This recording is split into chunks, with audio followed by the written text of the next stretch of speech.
Fala galera, beleza? Sejam bem-vindos ao terceiro dia aqui da semana do Banco de Dados, a nossa última aula, onde a gente vai falar muito sobre design de banco de dados e também modelagem de dados.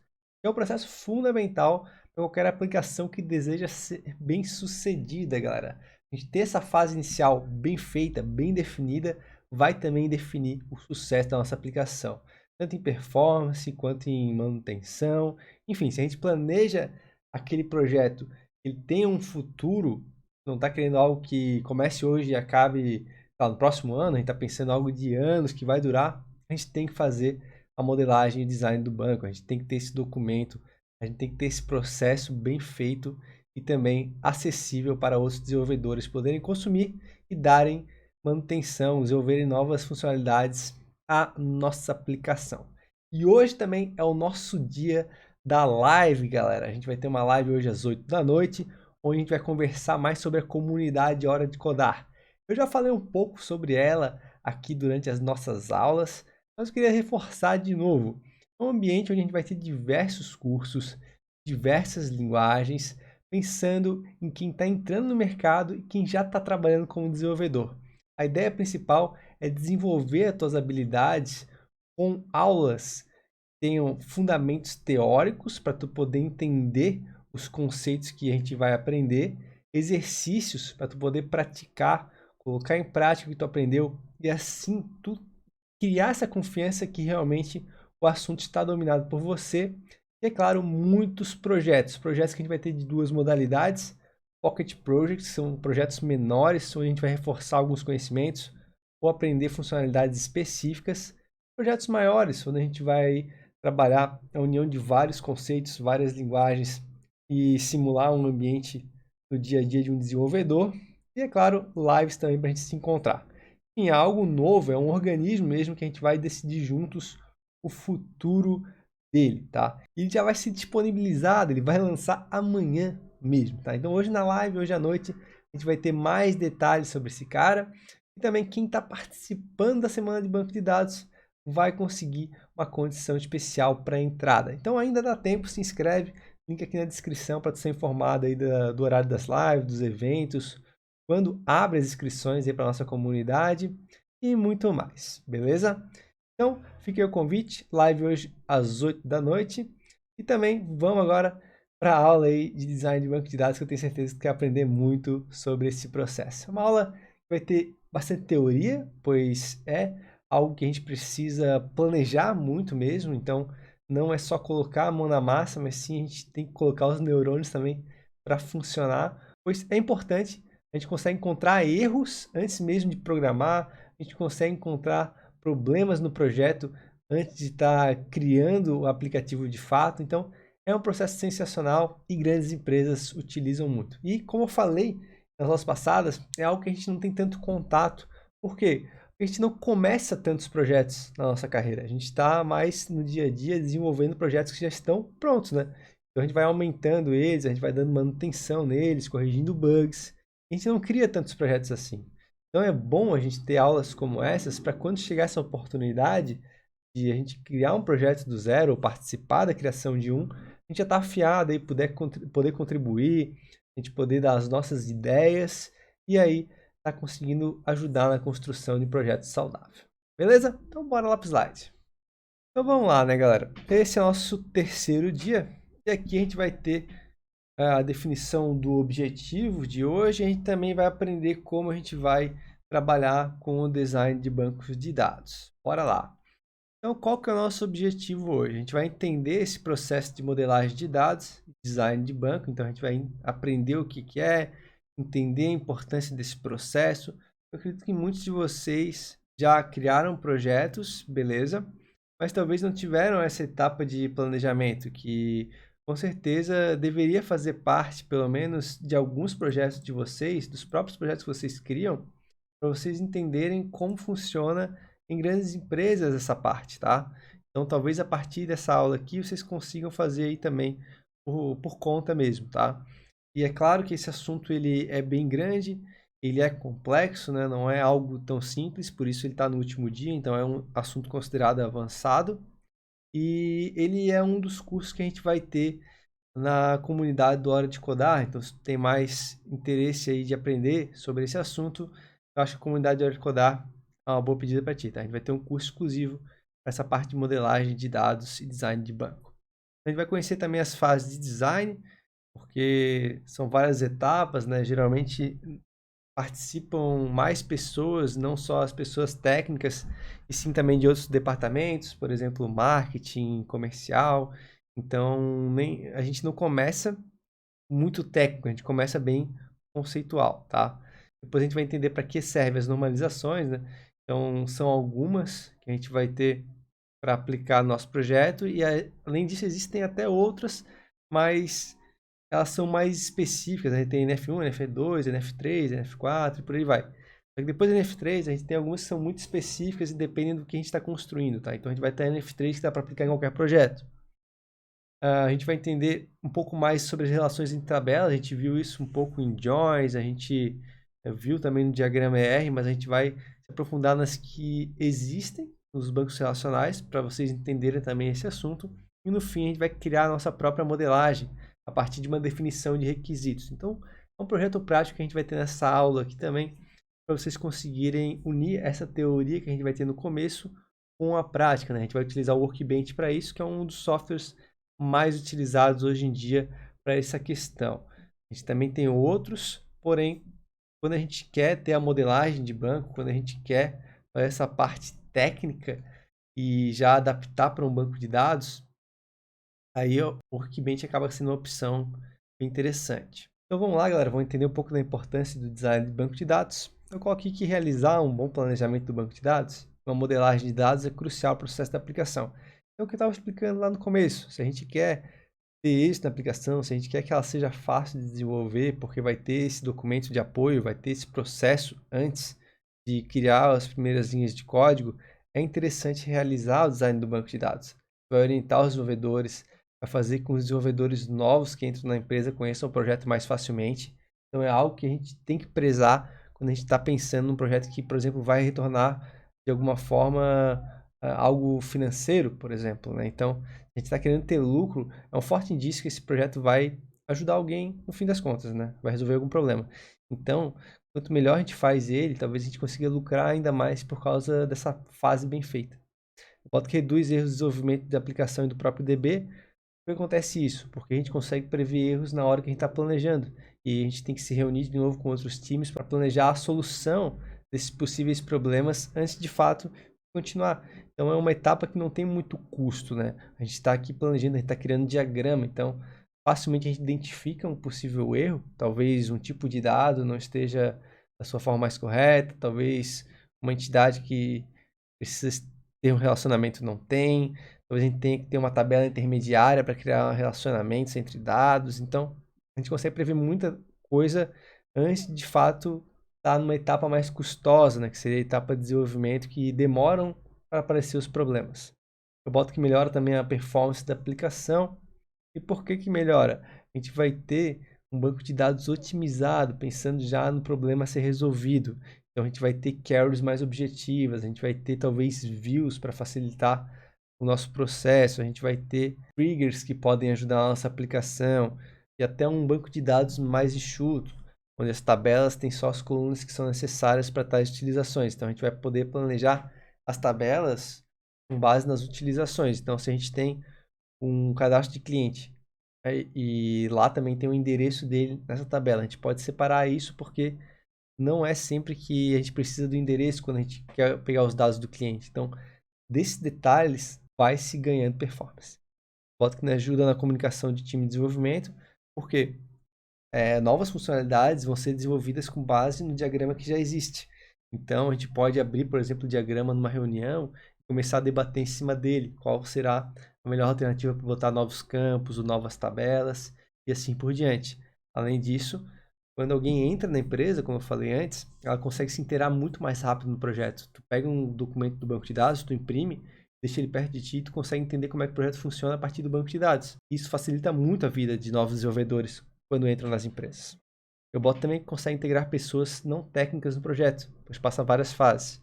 Então, é como eu falei também, A gente vai ter etapas onde pessoas que não entendem de programação conseguem contribuir. Talvez seja uma pessoa muito boa na área da aplicação. Por exemplo, é um sistema de vendas onde a gente tem corretores de imóveis vendendo os imóveis para a gente.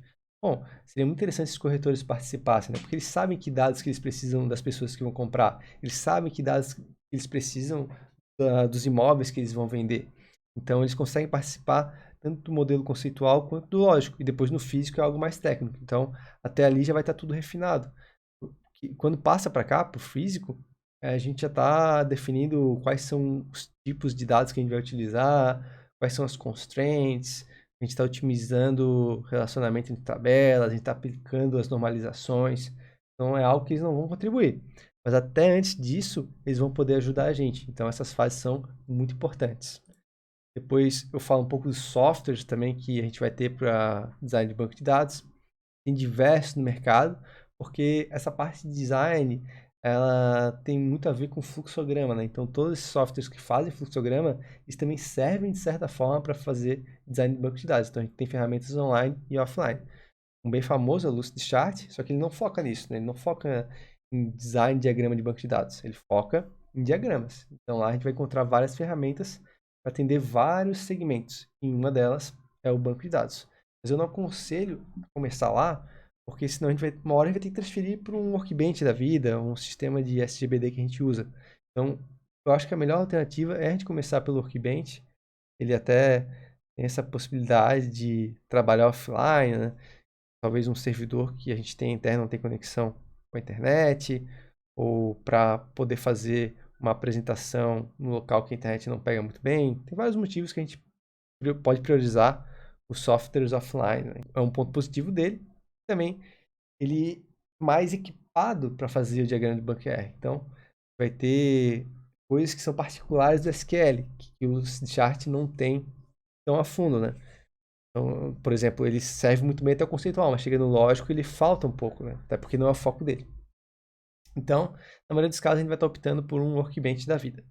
Além disso, os recursos softwares tornam uma boa opção para o geral, como fazer query em banco de dados. Então, a gente pode estar desenvolvendo o planejamento, né, do banco de dados, consequentemente já fazendo as primeiras queries no próprio servidor do banco de dados. Então, já vai estar integrado com o ambiente final, a gente pode dizer assim. Por isso, é uma boa opção e vocês vão ver isso na maioria das empresas que vocês vão estar trabalhando, tá? Que usa o banco relacional. A gente vai ter algumas fases na modelagem, galera, isso é bom entender, porque a gente vai passar por isso no nosso projeto também. Basicamente é conceitual, lógica e física. É conceitual uma modelagem de alto nível. Define as entidades que são envolvidas no projeto. Um exemplo, a gente está fazendo aí um sistema de barbearia. Então a gente tem que entender quem que são os barbeiros, a gente pode ter uma tabela para serviços, né, quais serviços prestados, a gente pode ter uma tabela para os clientes, então vai girar mais ou menos em torno disso. Então, vejam, é algo que o barbeiro até poderia contribuir com a gente, né?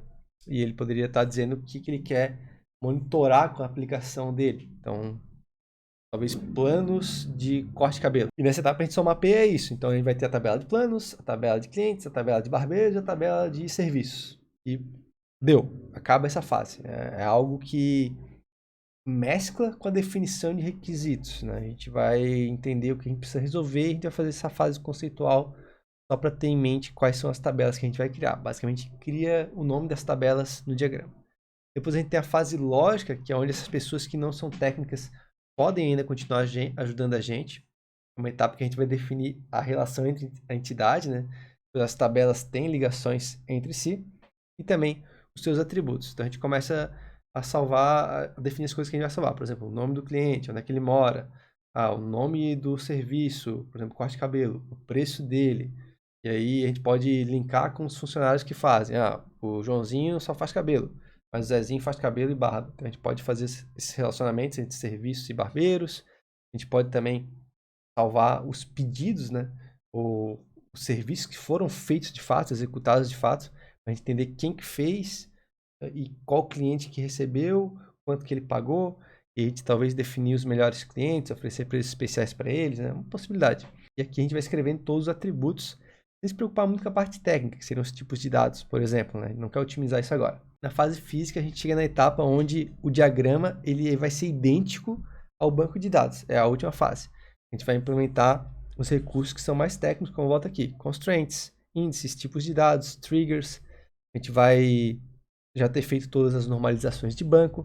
Então, é um processo que do lógico para o físico tem um refinamento do banco de dados, né? Então, é algo que demora mais. E aqui a gente já está deixando a parte técnica trabalhar no projeto e as pessoas que não têm envolvimento, elas já não têm mais ligação, né? Só depois elas vão ver ele pronto, ou se tiver alguma outra dúvida particular, a gente pode estar tirando essa dúvida, mas aqui é algo que vai envolver mais o nosso conhecimento técnico, porque a gente entendeu tudo que o projeto precisa. Eu boto que a gente vai realizar todas as etapas desse nosso projeto, dessa aula aqui de hoje, tá? E normalização é um processo que a gente também vai encontrar aqui nessa aula, então é bom entender o que é. Eu boto que é um processo, mas na verdade são vários processos, porque são várias normalizações.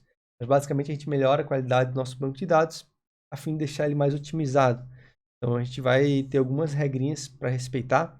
Até aqui eu não trouxe um projeto muito grande para não deixar a aula gigantesca. Então talvez a gente não veja em detalhes, né, quais são esses processos, pois eles têm regras bem específicas. Mas no projeto lá do curso da comunidade tem um projeto bem grande, onde a gente vai trabalhar nas três bem definidamente para vocês conseguirem entender esse processo com todos os detalhes possíveis e poder aplicar nos seus. Então, a gente tem algumas formas normais para aplicar, né? Em inglês é normal form, são as NFs, e basicamente são três, mas existem mais, como eu falei antes. Algumas a gente não aplica porque são projetos que são mais específicos.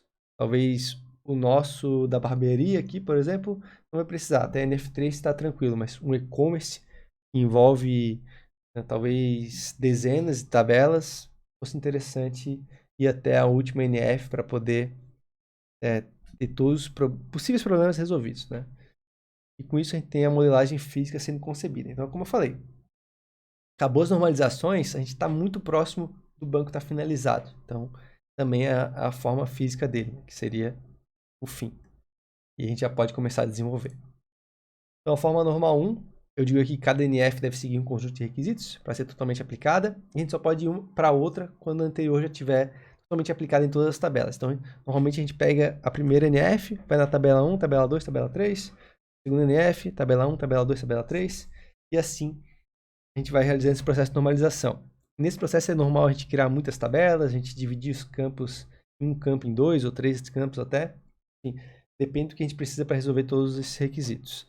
Então a gente tem aqui da NF1 que as colunas devem ter apenas um valor em cada célula. Esse aqui é um problema bem clássico. Por exemplo, endereço. Geralmente a gente planeja o sistema e bota o endereço num campo só. Porque a gente não tem costume de estar dividindo nosso endereço em partes, né? Mas nos sistemas ele deve ser cadastrado rua, cidade, bairro, estado. Então a gente tem que ter cada campo um valor.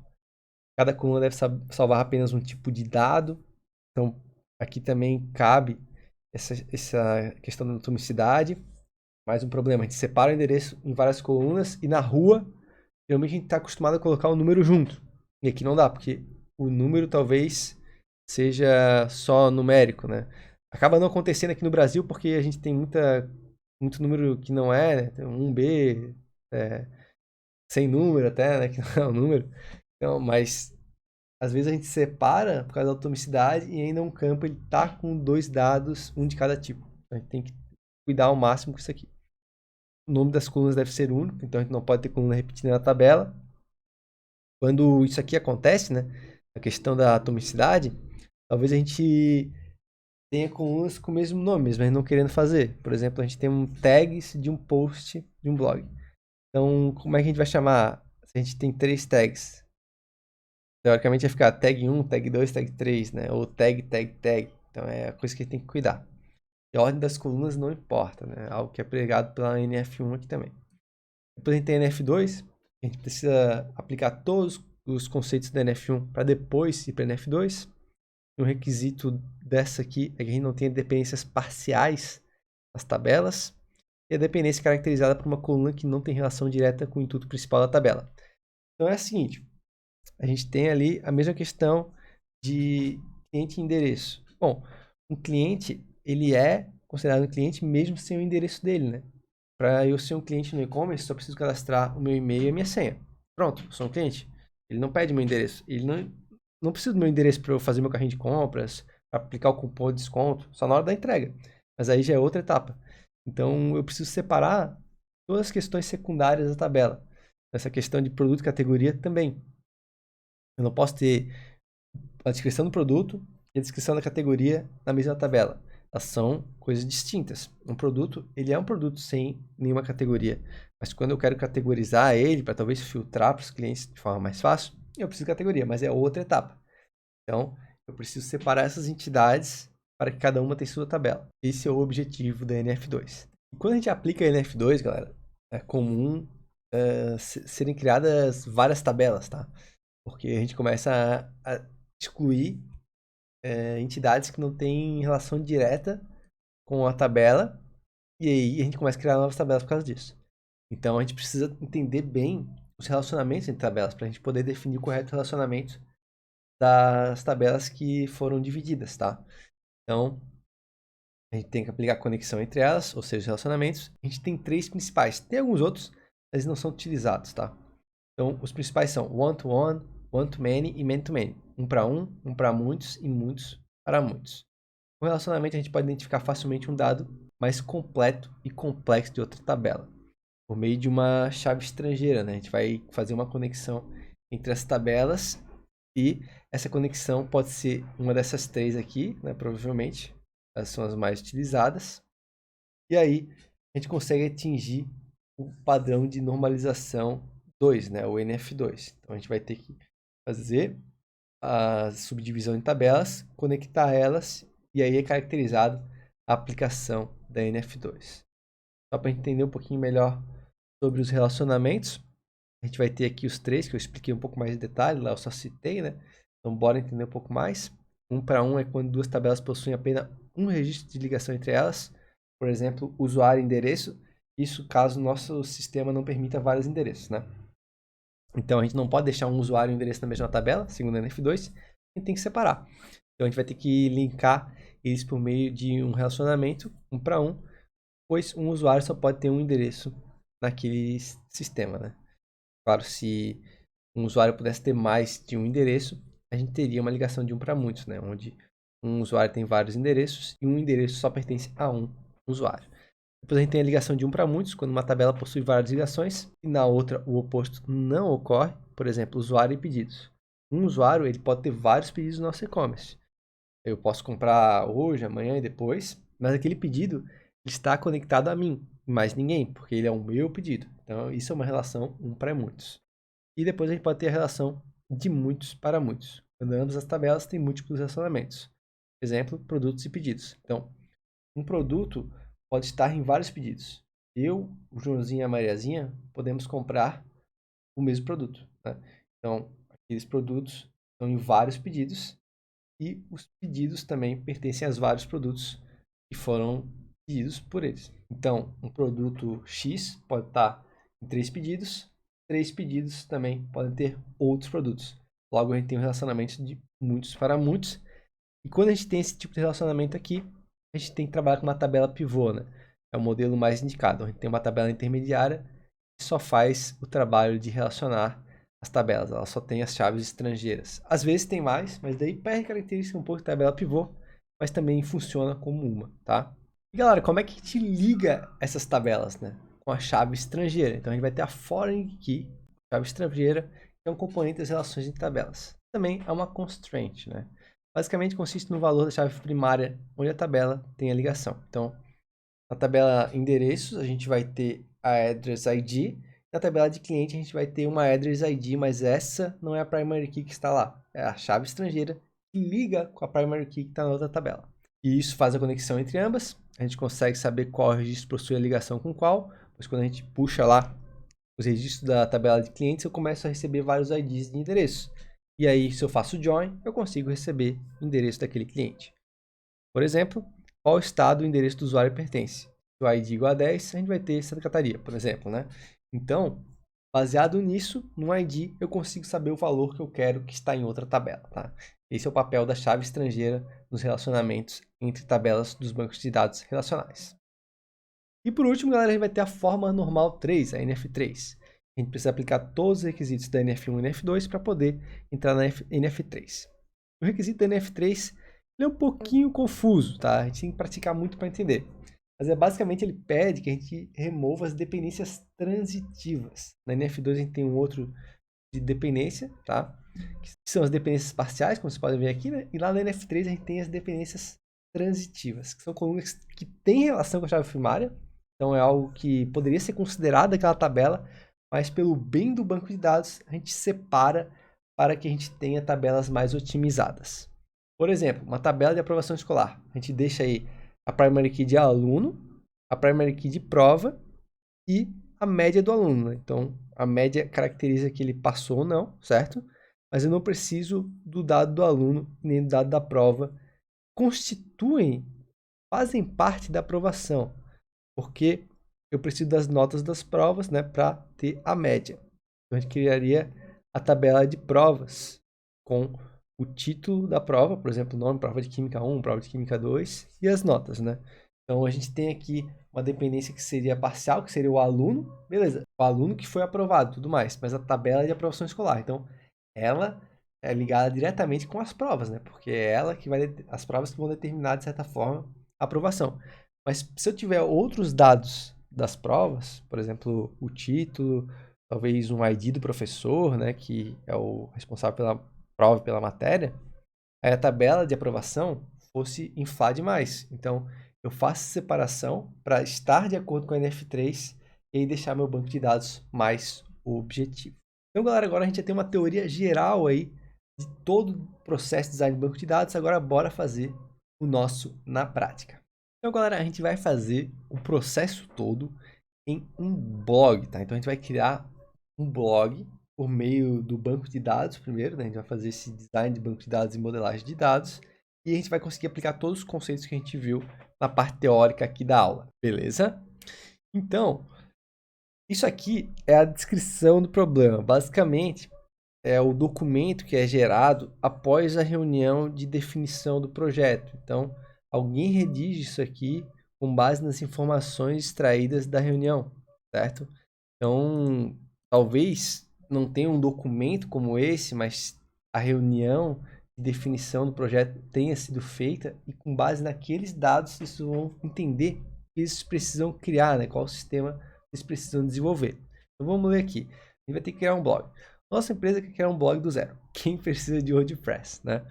Para isso, fomos escolhidos a participar da concepção do projeto, modelando o banco de dados de acordo com a necessidade da nossa empresa. Então, a gente vai precisar salvar os posts do blog, que vão ter título, categoria, corpo do texto, tags, data de criação e data de atualização. Então, percebam aqui, a gente já consegue definir, basicamente, assim, né, sem entrar em muitos detalhes, eu vou ter que ter uma tabela de post que vai salvar esses dados aqui, né? Então, baseado nessas informações que são passadas na reunião, talvez de forma sutil, a gente consiga transcrever o sistema. O autor do post também precisa ser exibido, então a gente vai ter que mostrar no post do blog o autor, quem criou aquele post, seu nome e o cargo na empresa. Então vai ser um colaborador, apenas funcionários criarão os posts, beleza? Comentários também precisam ser salvos, porém a empresa quer que apenas usuários autenticados comentem. Então a gente vai salvar dados básicos deles também. Então o usuário vai ter que fazer uma autenticação, nome, e-mail e senha, pelo menos, tá? A última necessidade é que haja também uma forma de dar likes no post e avaliar os posts com uma nota de 1 a 5. Então, olha só. A gente tem um documento que descreve um projeto. E agora a gente vai ter que criar esse projeto lá no diagrama R, na parte de diagramas do Workbench, beleza? Então, esse é o nosso desafio de hoje. Então, galera, abriu o Workbench aqui. Abre aí também. A gente vai acessar essa parte aqui, ó. Diagramas de banco de dados. Vou criar o meu primeiro aqui. Só clicar no maisinho. A gente é levado aqui para essa tela, onde a gente pode clicar em adicionar diagrama, aqui em cima. E aqui a gente pode adicionar as nossas tabelas, a gente pode adicionar as ligações, baseado nos ícones que estão aqui na lateral, tá? Então, aqui nessa aula de hoje, para não deixar muito grande também, que o software é muito grande, eu vou explicar só os conceitos principais. Mas lá no curso que está na comunidade do banco de dados, a gente vai dissecar esse software aqui também, tá? Então, para a gente criar a tabela, a gente pode clicar nesse ícone aqui, ó, Place New Table, beleza? Daí eu consigo criar qualquer coisa aqui. Então, eu vou criar, por exemplo, a tabela de post, beleza? E se eu fecho aqui, olha só, eu tenho a tabelinha de post aqui definida. Depois a gente coloca os campos. O que eu queria que tu fizesse agora é que cada final de fase, digamos assim, eu queria que tu criasse alguma coisa, fizesse algum exercício. E esse primeiro aqui caracteriza em fazer um modelo conceitual. Então, baseado naquele documento que a gente leu agora há pouco, certo? Eu queria que tu fizesse algumas anotações dele aqui e definisse as entidades principais, que seria como se fosse a fase conceitual. Eu já coloquei uma aqui, que é o post. Mas o que mais está faltando aqui de tabela para a gente criar? Então pausa aí e tenta fazer baseado nos teus conhecimentos, sistemas e também no que a gente acabou de ler. Então, galera, para começar, eu acredito que só mais uma tabela aqui já seja suficiente. A gente pode dizer que a gente tem a tabela usuário. Vocês lembram lá? A gente tem que salvar o post. Então, todos os dados do post eu consigo salvar aqui. Na tabela usuário, eu posso condensar tanto os funcionários da minha empresa, quanto também as pessoas que vão se autenticar e fazer o registro, criarem os comentários, tá? Só com isso aqui, eu já vou conseguir começar, porque é basicamente o que eu preciso no meu blog. Eu preciso ter o post cadastrado e um usuário que comenta e que cria post, tá? Então, essa seria a nossa fase conceitual desse sistema aqui. Nosso próximo passo agora é ir para a fase lógica, onde a gente vai definir os campos de cada tabela. Então vamos fazer junto aqui do post e depois tu faz do usuário, tá? Então, como é que eu vou adicionar campos? A gente clica 2 vezes aqui na tabela, tá? Pode fechar aqui, ó. Clicar 2 vezes e ele vai abrir essa janela aqui que acabou de abrir para mim, ó. Ele abre isso aqui. E clicando aqui embaixo, a gente tem acesso, ó, column name, que é o nome da coluna, tá? Então a primeira coluna que a gente vai adicionar é o ID, que é a nossa primary key. Então, agora eu não vou focar no tipo de dado, eu vou focar só no nome dos campos. Então, eu tenho o ID, que seria minha chave primária. E o que mais que eu preciso lá segundo aquele documento? Bom, o título do post. Eu vou precisar do corpo do post, vou chamar de body. Eu vou precisar também dos comentários. Então, vou salvar os comentários aqui de alguma maneira. E a ideia é que a gente não se prenda tanto como que a gente vai salvar comentários num campo só. Que a gente já vê que já fere a NF1, né? Mas que a gente consiga livremente, sem ter aquelas amarras de normalização, planejar tudo que a gente tem que salvar. Depois a gente pode deletar ou colocar num fim melhor, né? Dar um destino melhor a cada campo. O que mais que eu vou ter aqui? A gente vai ter tags, a gente precisa salvar. A gente vai ter o autor do post, né? Vou botar aqui autor. Eu vou ter também qual é o emprego do autor, né? Qual é a profissão dele, exibindo o post. Também eu tenho os likes, que eu tenho que salvar de alguma maneira aqui. E o rating, né? Que seria a nota, tá? Então, esses campos aqui, a gente clica aqui, a gente consegue mostrar eles de forma mais visível aqui, né? Sem clicar na tabela. Então, esses campos aqui já são suficientes para salvar um post. Eu tenho o título, eu tenho o corpo, eu tenho os comentários, tag, o cara que fez, a profissão dele, número de likes e as notas, tá? Então, isso aqui já tá valendo, né? E agora, galera, a gente precisa criar os campos da tabela de usuário. Então, tu pausa aí e cria, com base nos teus conhecimentos, quais campos um usuário precisa ter nesse nosso sistema de blog. Então, vamos lá. Eu tenha tentado aí, galera, que faz... É bem interessante, né? A gente tentar praticar, pra gente ver se a gente acertou ou não, tá? Não tem problema errar aqui. Algumas coisas são subjetivas, a gente vai pegar só com a prática mesmo e nossa experiência ao longo dos projetos. A gente vai ter o ID, a mesma coisa, né? Nossa chave primária. Depois eu vou salvar o nome do usuário para poder exibir no post. Eu vou ter que fazer o login dele de alguma forma na autenticação, então eu vou salvar e-mail e senha, password, tá? E outra coisa que eu vou salvar aqui vai ser uma flag que permite informar se ele é um funcionário ou não. Então eu vou botar aqui, ó, is employee, tá? E esse aqui vai ser só um booleano, sim ou não. E por último, qual é a sua profissão, né? Tem que saber se ele trabalha ali, eu tenho que saber a profissão dele, tá? Então, basicamente, essa aqui é a nossa fase lógica, tá, galera? Sem normalizações ainda. A gente já sabe todas as tabelas que vão ter no banco e os campos dela, né? Por enquanto. Agora, o que acontece? Qual que seria a nossa próxima fase? A gente vai ter que fazer a primeira normalização. E, geralmente, a gente acaba já entrando no território da segunda, quando a gente vai fazendo a primeira, tá? Vou dar um exemplo aqui. Olha só. O título e o corpo do post, beleza, fazem parte dessa tabela aqui. Mas os comentários, eles não fazem, né?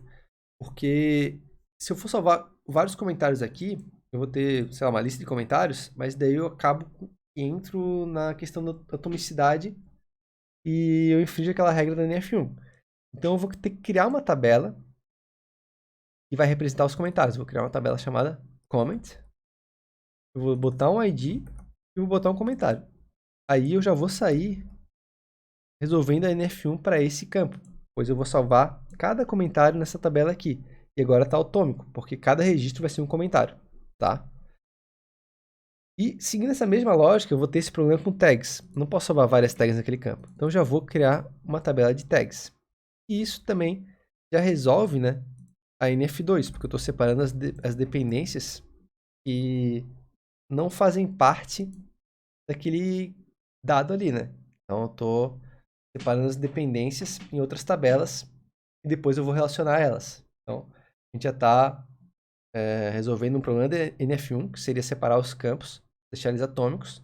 E como eu vou ter muitos comentários no post e muitas tags, é melhor, né?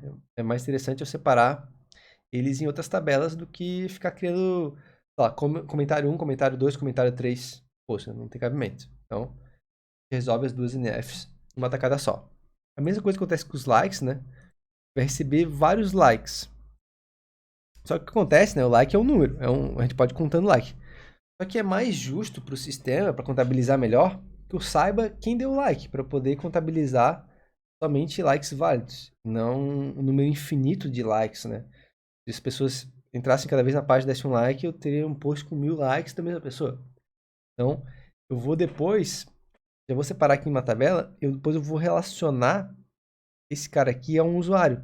Então, essa aqui na verdade faz parte da NF2, né? Porque aqui na F1 já está tudo certo. Eu poderia botar um número aqui e contabilizar os likes, mas eu vou separar em duas para eu poder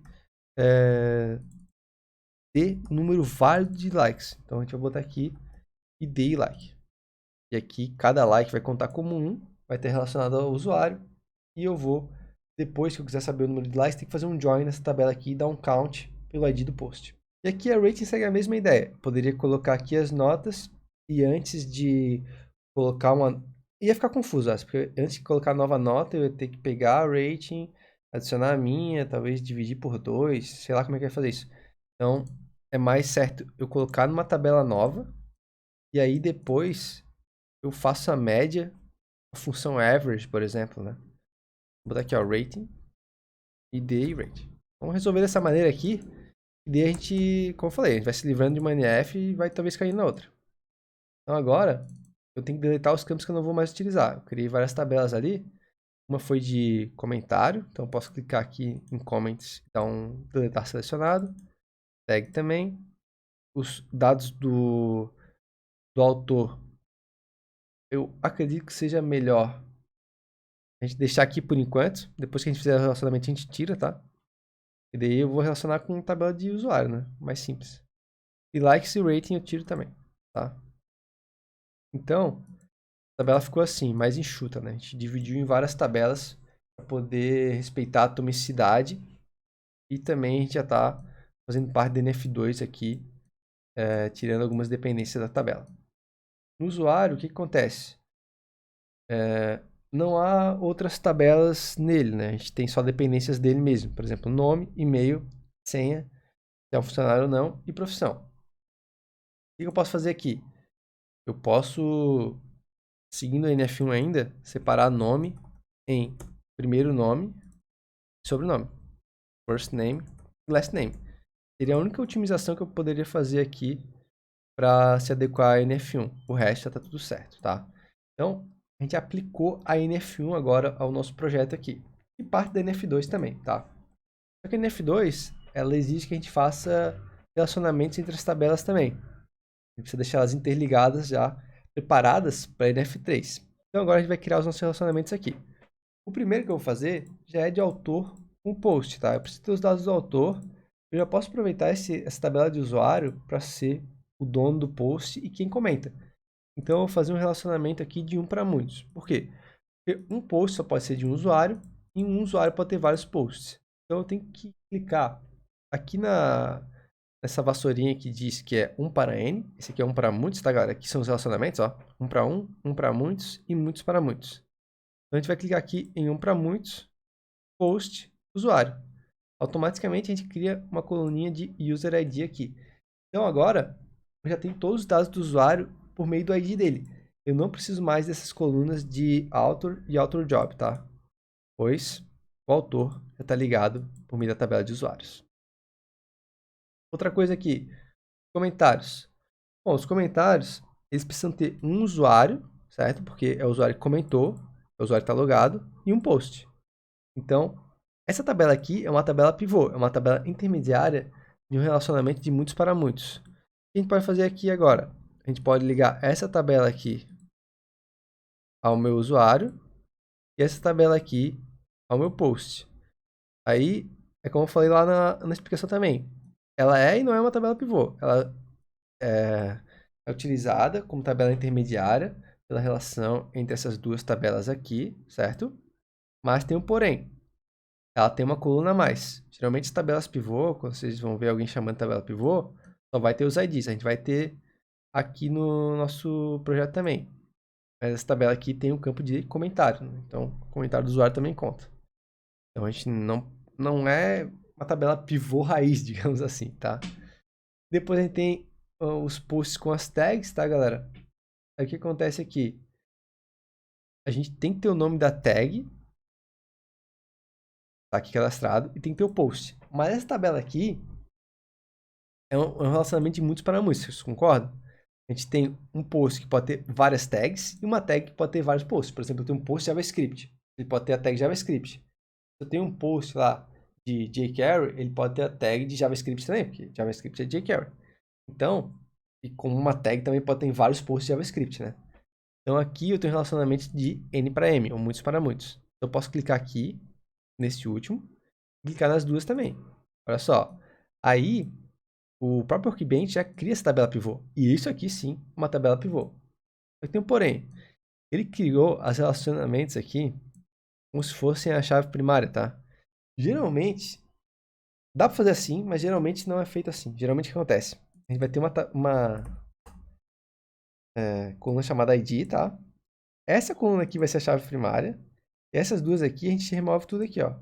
Então, apesar de ter os relacionamentos aqui, deixa eu mudar esse campo de ID para inteiro, galera.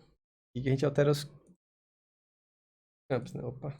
Posso só digitar int que ele precisa de limite. Então, ó, apesar de ter os relacionamentos aqui, né, que controla a tabela pivô, eu também tenho esse ID, que é o meu identificador único. Geralmente, as tabelas pivô são feitas assim, tá? E agora, galera, o que acontece aqui? Eu tenho o like. Então, o like é a mesma coisa que o do post e o do tag do post. Eu só preciso saber qual post foi likeado, digamos assim, e quem fez o like.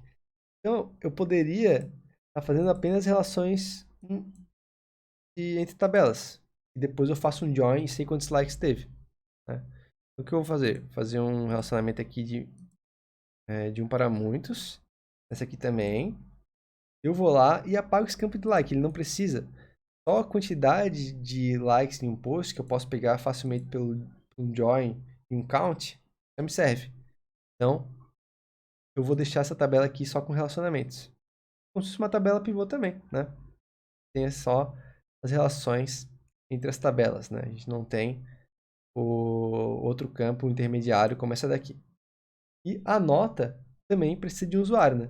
Um usuário vai dar a sua nota e aí eu vou ter que ter o usuário que deu a nota e o post que recebeu a nota. Então, a gente pode fazer a mesma coisa, relacionamento aqui, como se fosse uma tabela pivô, só que tem um detalhe.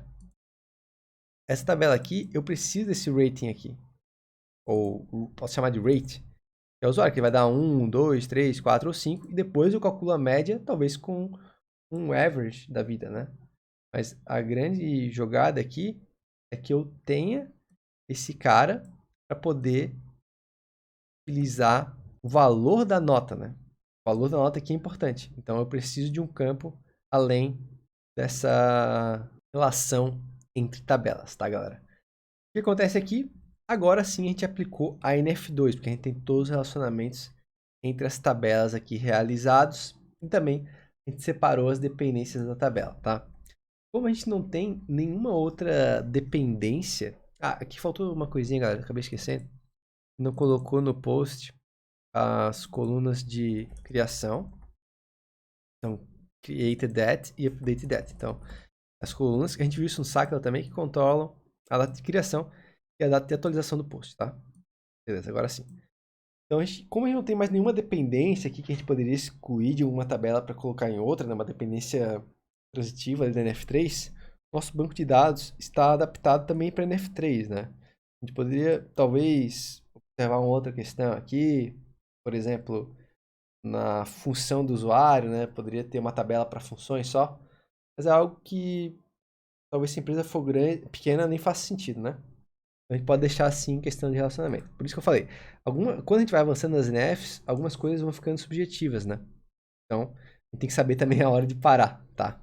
Tem gente que nem cria relacionamento um para um, porque quer colocar tudo numa tabela só, né? Porque geralmente quando a tabela tem um relacionamento um para um, é porque um registro pertence só ao outro registro, então poderia se juntar em uma tabela só essas duas tabelas, tá? Mas é questão mais pessoal. Então agora, galera, para a gente finalizar aqui nosso projeto, a gente vai fazer a otimização dos campos das tabelas e aí a gente está pronto, tá?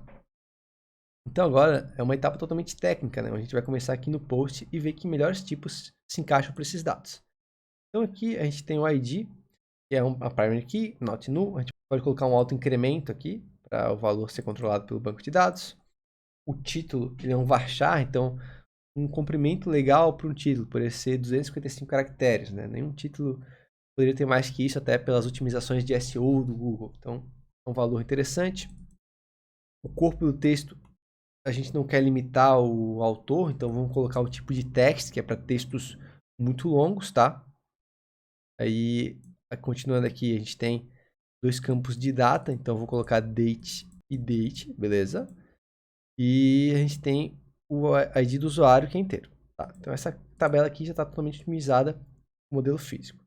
Depois a gente tem o comentário. O comentário depende de se a gente quer comentários longos ou não. Eu vou deixar 255, como se fosse um tweet, né, galera? Só para o cara comentar alguma coisa e deu, para não ficar se estendendo muito.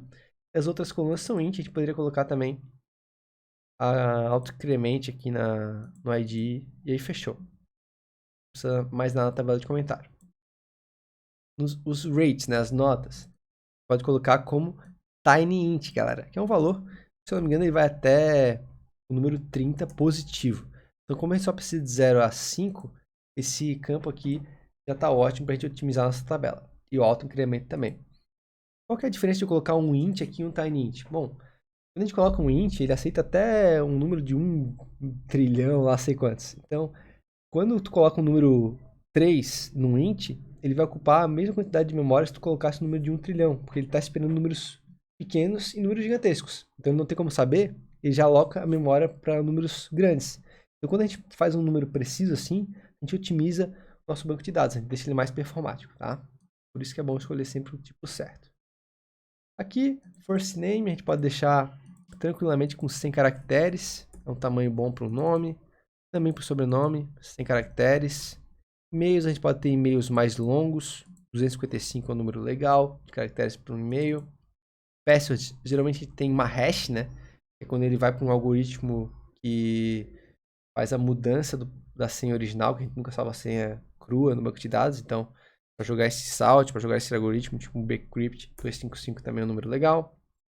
Employees aqui, o set seria um booleano, mas olha só que a gente bota um bool aqui, que é um tipo de dado que existe em banco de dados. Olha o que acontece. Ele muda para tinyInt. Porque aqui no MySQL a gente não tem bool. Então ele só aceita o tinyInt, é o menor campo numérico que existe. Então ele vai salvar aqui se é cenário como 1 e se não é como 0. Um true ou false, tá? Então é legal deixar esse campo para otimizar. E o cargo de alguém, a gente pode deixar, sei lá, 50 caracteres. Não deve ter nenhuma profissão no Brasil que tenha mais 50 caracteres como nome, né? Então, aqui está tranquilo também. Essa questão do varchar também, é a mesma coisa. A gente bota um varchar menor, ele vai estar ocupando menos espaço também na memória, né? O like, aí a gente poderia colocar o auto-increment também, né?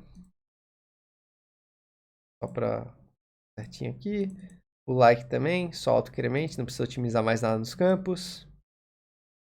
Vai ter aqui, ó, a tag.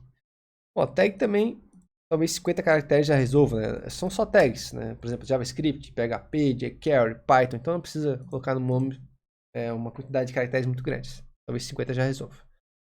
Coloca o auto-incremento. E aqui uma otimização interessante seria mudar um pouco o nome da tabela, né? Post hashtag é o nome que criou o Workbench. Eu colocaria post tags, tá? Para mim é o nome melhor. E colocaria também auto-incremento aqui da primária. E assim, galera, a gente finaliza o nosso projeto de banco de dados, né? Então, a gente planejou aí um mini sistema de um blog em poucos minutos, né? Para não deixar tão longa a aula, mas isso aqui já seria o suficiente para fazer um blog daquela estrutura.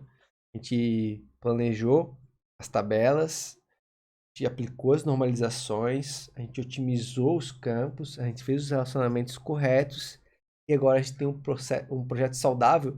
A gente pode seguir essa construção aqui sem medo de errar, pelo menos na concepção inicial dele, né? Então, a cada nova alteração, é revisto esse modelo aqui, seria criado ou feitas novas alterações baseado no que foi pedido, tá?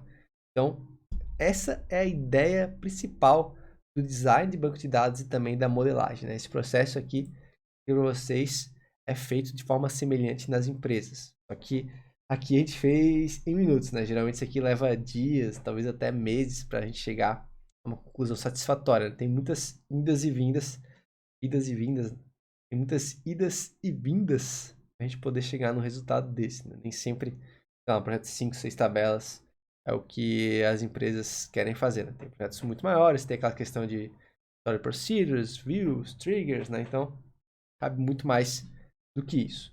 Mas se tu quiser se especializar, não se esquece, comunidade Hora de Codar, hoje à noite a gente tem aquela live, onde a gente vai dar início a ela.